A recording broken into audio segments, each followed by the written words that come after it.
Surprise interculturelle.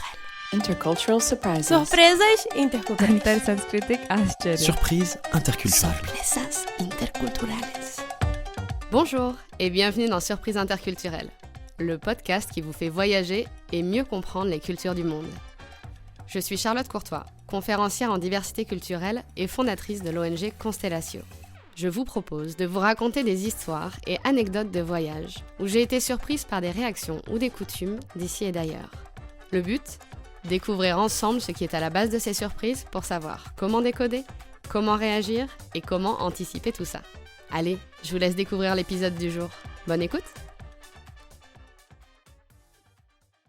Une fois n'est pas coutume, je vous propose aujourd'hui un hors-série un peu spécial. En novembre 2023, j'ai eu la chance incroyable de partager mon parcours d'entrepreneur social et de fondatrice de Constellatio dans le cadre d'une conférence TEDx.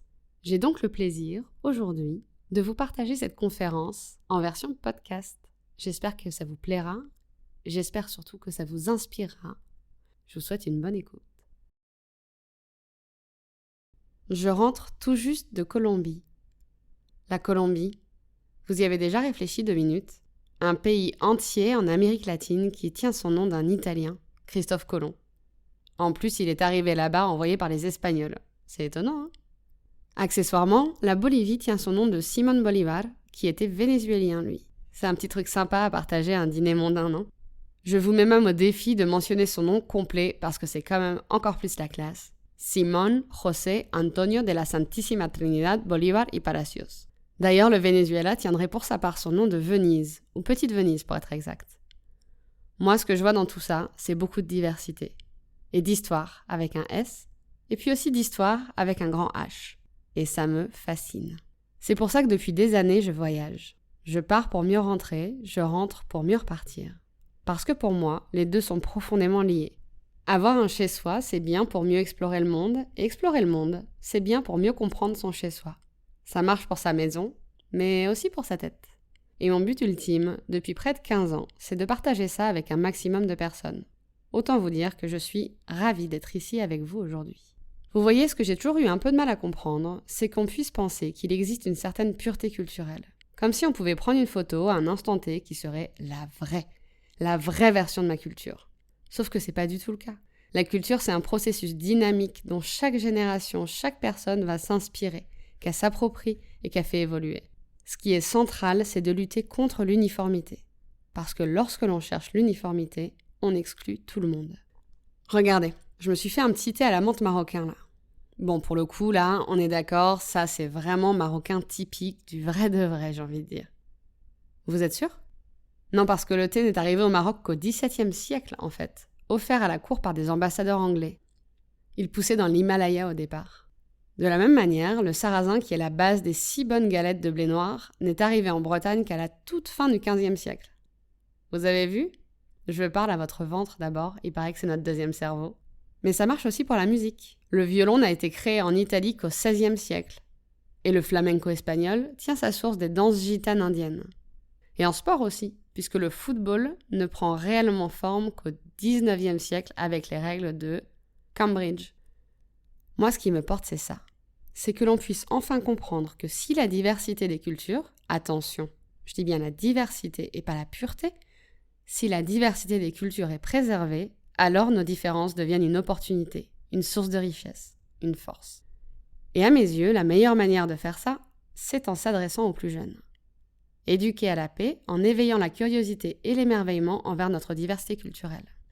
Si les plus jeunes le comprennent aujourd'hui, alors ils pourront construire demain une société plus respectueuse de chacun.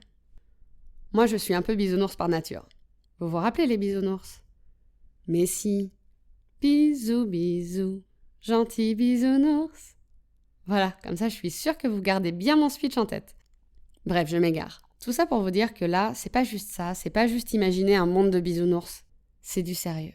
C'est même du très sérieux. Je sais pas si vous vous rendez bien compte que 89% des conflits armés dans le monde se déroulent dans des pays où le dialogue interculturel est faible. C'est pas moi qui le dis, ce sont les chiffres de l'UNESCO. Et c'est pas un secret, on sait pertinemment que la clé se trouve dans l'éducation et dans la culture. Mais pour ça, il faut accepter de se projeter dans le long terme. Alors ça fait bientôt 13 ans maintenant que j'ai créé Constellatio, l'ONG que je porte avec toute mon âme et tout mon cœur. 13 ans que nous menons des projets dont le but est d'éveiller la curiosité des enfants envers les autres cultures, mais aussi de leur apprendre à mieux connaître, accorder de la valeur et partager leurs propres identités culturelles. Parce qu'en découvrant l'autre, je gagne un recul différent sur ma ou mes cultures, et mieux je me connais, moins je me sens menacée par la différence. Écoutez concrètement ce que ça donne avec de petits Tunisiens et de petits Bretons qui se sont rencontrés en 2014. Ils m'ont fait goûter du porc, je croyais pas que c'était du porc et après, bark, parce que c'est interdit. Dans le Coran, on n'a pas le droit de manger du porc. Ils m'ont dit, nous, ça nous fait rien, donc je leur dis, en restant amis. Ils sont très gentils, très très très gentils. Regardez comme ça peut être simple et évident pour une enfant de 9 ans. Je suis convaincue que malgré le monde à 100 à l'heure dans lequel nous vivons, il faut absolument investir dans les nouvelles générations et leur donner les clés pour construire une société qui leur ressemble, respectueuse de chacun, basée sur un dialogue sain. Et ça se passe à tous les niveaux de la société. La notion de culture et d'identité se moque bien de savoir si on est d'un pays du Nord ou d'un pays du Sud, si on a un handicap, si on est orphelin. Elle est partout, à tous les niveaux de la société. Et pour nous, travailler avec des enfants de tout milieu et de toute fragilité, ça nous permet en plus de ne pas les restigmatiser. Et croyez-moi, c'est bien la dernière chose dont ils ont besoin. Et puis au fond, il est tout aussi nécessaire d'apprendre à un enfant qui a des difficultés diverses l'importance de sa culture et de s'intéresser à celle des autres, que d'apprendre à un enfant aisé qui peut-être demain dirigera une entreprise ou un pays l'importance du respect des différences. Depuis 2011, ce sont donc plus de 5000 enfants de 14 pays que nous avons sensibilisés à la beauté de notre diversité. Et ça marche. Je pourrais vous en raconter 1000 des histoires, des vraies. Mais il y en a une en particulier qui me touche. Une de celles avec un petit H. Pour que vous compreniez bien pourquoi tout ça, c'est crucial. Il y a des années, je travaillais dans une école primaire tunisienne. Je donnais des cours de diversité culturelle. En résumé, j'avais carte blanche pour parler de diversité aux élèves de CE2, de CM1 et de CM2, 2 heures par semaine. On faisait des ateliers sur plein de sujets, sur l'artisanat, les danses, la cuisine. Et un jour, j'ai décidé de mener un atelier sur les stéréotypes et les préjugés. C'est assez amusant de faire ça en Tunisie, parce qu'il y a plein de stéréotypes sur tout le pays, par ville. Donc j'aurais expliqué que nous avions tous des stéréotypes, que nos cerveaux avaient besoin de catégoriser pour savoir comment réagir, mais que le problème, c'était lorsque nous jugions des personnes sur la base de ces stéréotypes, sans les confronter à la réalité, sans d'abord découvrir la personne.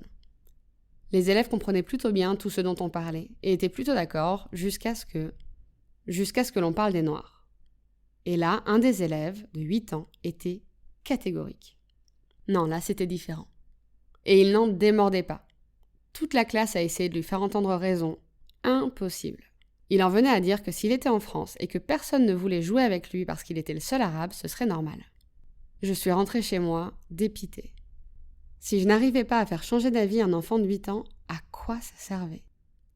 Mais quand je suis revenue à l'école, après le week-end, la maîtresse de français m'a fait venir dans la classe et a dit à cet élève « Dis à mademoiselle Charlotte ce que tu nous as raconté ». Alors c'était une école privée avec des enfants de famille qui avaient les moyens. Il habitait donc dans une résidence avec gardien. Et il m'explique alors. Ce week-end, le gardien de ma résidence m'a proposé de jouer au ballon avec lui. Mais il était noir. Et j'ai dit oui. Et finalement, il était gentil. J'en ai encore les larmes aux yeux. Avoir un retour comme celui-ci, aussitôt après, être témoin direct de son impact, c'est extrêmement rare. Mon travail à moi, c'est un travail de foi, où on sème des graines qu'on ne verra pas toujours pousser. Mais si nous sommes suffisamment nombreux à les semer, s'il y a un peu de soleil, un peu de pluie, alors elles pousseront, et elles graineront à leur tour, répandant ce même message autour d'elles, d'ouverture à l'autre et de découverte de soi. Ce que je voudrais vous transmettre, c'est ce que je transmets aux enfants depuis bientôt 13 ans. Je laisse la petite Capucine vous l'expliquer elle-même. Pour eux, par exemple, notre pays, il est bizarre pour eux, c'est un autre monde. Et pour nous, leur pays, la Tunisie, c'est pas un même monde que nous. Et finalement, quand on discute, tout ça, on se rend compte que finalement, on a le même univers.